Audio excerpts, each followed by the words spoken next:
war ni President Duterte. Ako'y natutuwa dahil sa kanyang panukala na maibsan ang droga dito sa Pilipinas.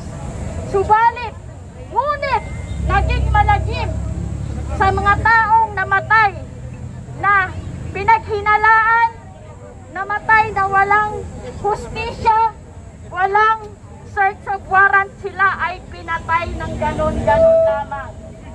Kaya almost nasa 6,000 katao ang namatay sa EJK, extrajudicial killings. Ito, lahat ay walang hustisya. Mahal namin Presidente, BBM, ang nais namin ay hustisya! Hustisya! Hustisya! Kaya, justice for all the victims. Let the ICC investigate for the EJK po. Attention! We need you! ICC! ICC! ICC! Yun po. Ano po? Ayun. Kaya ngayon, ang sigaw ng bayan ay ICC! ICC! Papasukin na! Papasukin na ang ICC! Papasukin na ang ICC! Yun lang po at maraming salamat!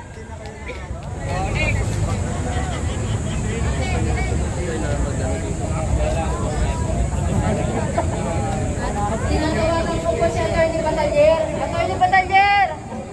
Attorney! Ito po, isa po sa pioneer po ng loyalista po sa Atty. Batalyer po.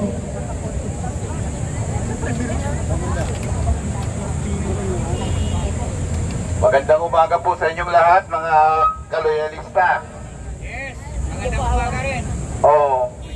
Pag-upo ng ating Pangulo, ipinangako natin na ipagtatanggol natin ang kanyang posisyon hanggang sa kahuli-hulihan ng kanyang termino. Yes.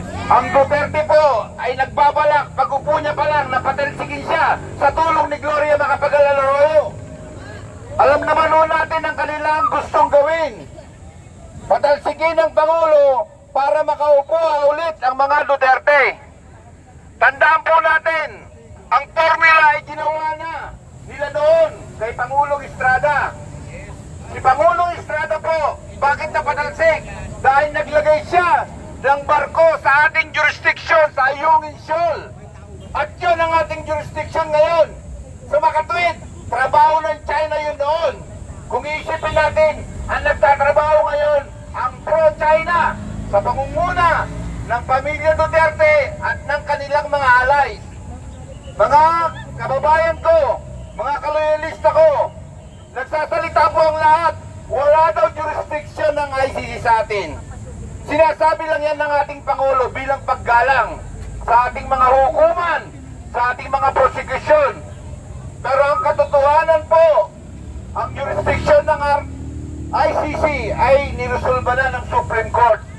Sinabi na ng Supreme Court ng ICC ay may jurisdiction sa Pilipinas dahil ang mga katarantaduhan, ang mga pagpatay, ang EJK at mga pang-aabuso ng mga kapulisan at ng mga may kapangyarihan noong panahon ni Duterte ay nangyari habang tayo ay miyembro ng ICC.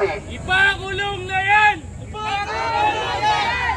Tandaan po natin, ang unang pumirma sa ICC upang tayo maging miyembro dyan ay ang ating Pangulong Marcos nung siya ay senador pa lang.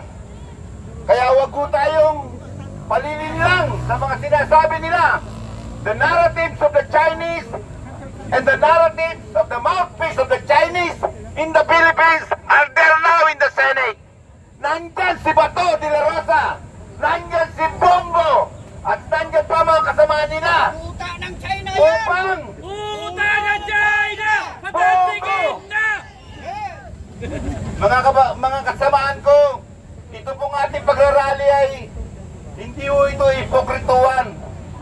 Meron ho tayong permit dito at wala ho tayong organisado para sa atin. Tayo nagpunta-punta lamang dito. Sa tulong po ng walang bayad. Yes! Walang bayad! In behalf of Philippines.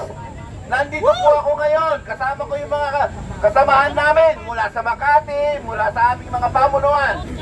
Mga kasamahan ko, tayo po ay nagtitipon-tipon ngayon upang ipakita sa kanila ng pro-Marcos, na ang loyalista ay hindi papayag, hindi matutulog. Babantayan natin ang ating Pangulo. Ipagkatanggol natin ang gawin. Duterte! Ipakulong na yan! Ipakulong na yan! Ipakulong na yan! Sa kanilang mga prayer rally po, mga kasamahan ko, nakikita nyo naman, ito ay taliwas sa ating mga sosyal, pangkaunlaran at panglipunang mga adikain. Ang prayer rally po ay ginagawa nilang murahan. Imagine, accusing the president of this word bangag. Eh sila mukhang mga bangag, di ba? Duterte! Duterte! Nagpepenta din! Matagal pa ho tayo magsasama. Simula pa lamang ito. Tandaan ninyo, dito sa Senado, dito nagsisimula ang samahan ng mga loyalista pagkasanggol sa Presidente. At sa Mayo 17 po, iniimbitahan kayo lahat. Papatalsigin natin ang dapat patalsigin. Ngunit ang Presidente mananatili. Mabuhay si Marcos! Mabuhay ang bagong Pilipinas! Duterte! Duterte! Nagpepenta din! Ipakulong ba yan? Eh ano, nakainom ng suktong, oh?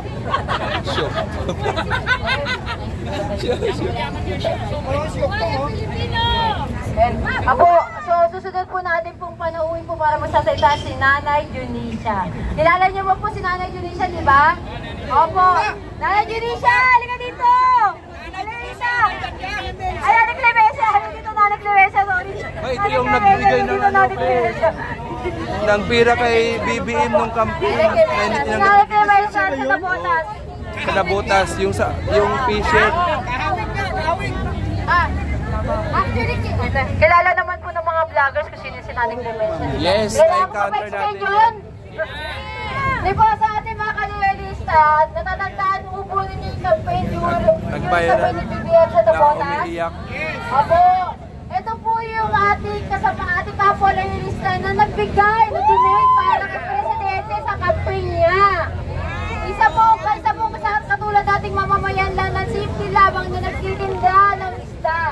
Si Nanay Clemencia po ay po lumabit kay BBM at nagbigay po ng donation para tulungan ang ating kasalukuyang Pangulong Presidente Marcos para maging Pangulo ng ating bansa. So yun po lang po, natuwa po ang ating Pangulo, kaya po sa sobrang kanuhan po niya, binalit po niya yung pera kay Nanay Clemencia bilang. Pero isang malaki pa na salamat talaga yung ginawa po ni BBM para kay Nanay Clemencia sa pagsulong. So ito po ulit po, mga kapwa-loyalista, papakilala ko po sa inyo ulit si Nanay Clemencia po sa Nabotas po. Clemencia, hindi Junisha! Magandang umaga po sa inyo lahat. Malakas pa ang boses ko kasi tendera ako ng isda. Mas malalakas pa ang boses ko para sa pagtatanggol sa presidente natin, BBM. Bato-bato sa langit, ang matawaan ay magpagalit. Bato de la Rosa, hindi ka pwede dyan sa Senado dahil ang ulo mo bilog. Kaya sinasabing bilog, wala kang utak, wala kang ulo. Pareho ka ni Robin Padilla. Sabi ng mga DD-shit, sabi ng mga DD-shit, hindi daw mananalo si BBM dahil daw sa kanila, mahiya kayo sa mga sarili ninyo. History na ang mga loyalista. Marami na kami pinagdaanan laban. Kayo, mga tahi lang kayo. Tama! Ang tae! Hindi dapat! Oo, Iwasan ang mga tae! Iwasan ang mga tae! Baho yun. Isip ko sa buhay natin. Maraming buhay na pinatay. Sinundan pa po na niya. Bigay mo. Sinundan pa niya ng mga COVID na yan na nakipagsumbatan sa mga inject. Ngayon, ang presidente naman nagbubuluhin. Kami mga loyalista rito, Ang sinasabi nga ni Philip Salvador kaya doon yung pumamamatay para doon kay Digong. Pero ako mismo, katayong lahat dito, handa kami lumaban sa inyo.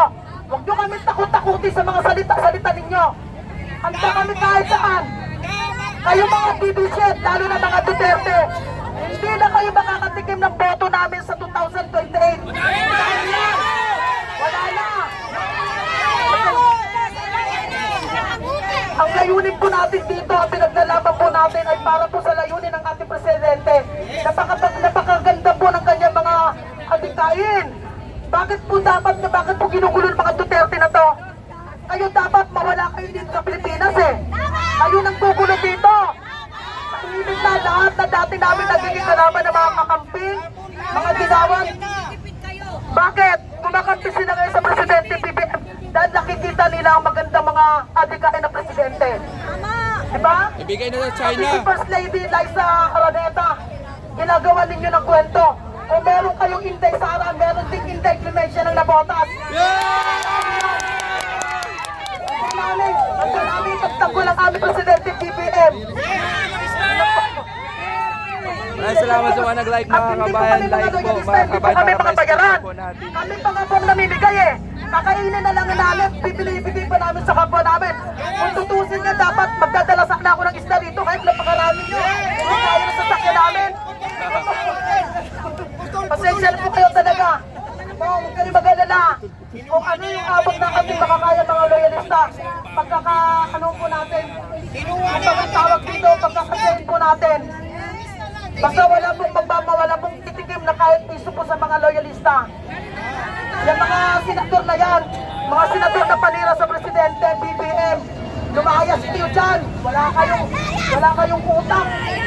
Mga bobo.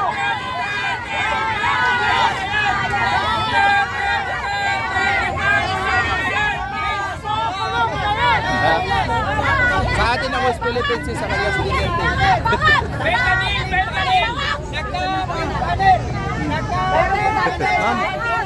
Ma'am, madam, salita ka din doon.